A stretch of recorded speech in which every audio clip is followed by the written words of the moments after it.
اعوذ باللہ من الشیطان الرجیم بسم اللہ الرحمن الرحیم السلام علیکم ورحمۃ اللہ وبرکاتہ۔ محترم سامعین کرام، پوری دنیا میں کرونا وائرس کی وجہ سے افراتفری کا عالم ہے۔ ہر جگہ کرفیو ہے اور لوگ گھروں میں محصور ہو کر رہ گئے ہیں۔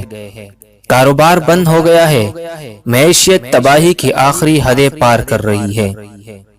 پوری دنیا اس بات پر زور دے رہی ہے کہ احتیاطی تدابیر اختیار کی جائے، جس میں ماسک پہننا، ہاتھ سے مصافحہ نہ کرنا، ہجوم میں جانے سے پرہیز کرنا۔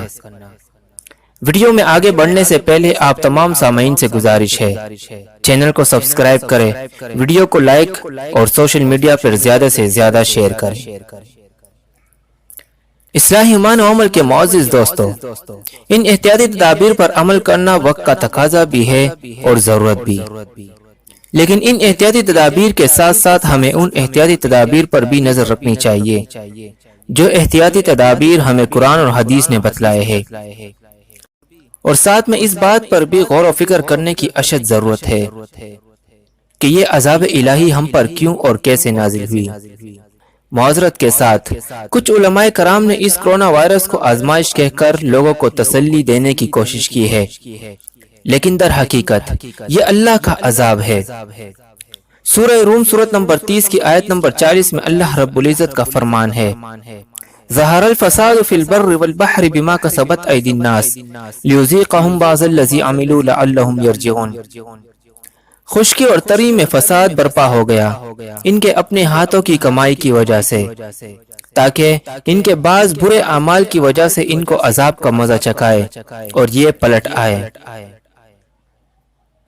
قرآن مجید میں اللہ رب العزت نے قوم نوح، قوم سمود اور قوم عاد، قوم لوط، فرعون اور فرعون کے ماننے والوں کا ذکر کیا ہے کہ کس طرح ان قوموں نے اللہ کے فرامین اور انبیاء علیہم السلام کو جھٹلایا اور دنیا میں مست رہے، عیش و عشرت کے دل دادا، آخرت کے منکر بنے، تو اللہ رب العزت نے ان کو اپنے عذاب میں مبتلا کیا۔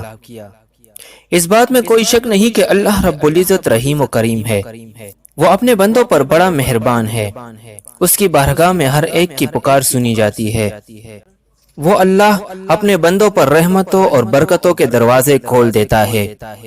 سورہ اعراف سورت نمبر 7 کی آیت نمبر 96 میں فرمایا، وَلَوْ أَنَّ أَهْلَ الْقُرَىٰ آمَنُوا وَاتَّقَوْا لَفَتَحْنَا عَلَيْهِمْ بَرَكَاتٍ مِّنَ السَّمَاءِ وَالْأَرْضِ وَلَٰكِنْ كَذَّبُوا فَأَخَذْنَاهُمْ بِمَا كَانُوا يَكْسِبُونَ۔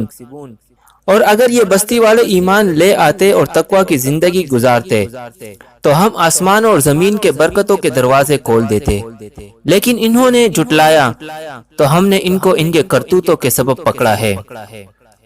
معزز دوستو، ہم نے بھی وہی رویہ اختیار کیا جو پہلے قوموں نے اختیار کیا تھا، انہی کی طرح ہم نے بھی اللہ کی ذات، صفات، حقوق و اختیارات میں لاتعداد شریک بنائے، دنیا میں مست ہو گئے، آخرت کو بھول گئے، شادی بیاہ، غم و خوشی سب غیر اسلامی طریقوں سے کرنے لگے۔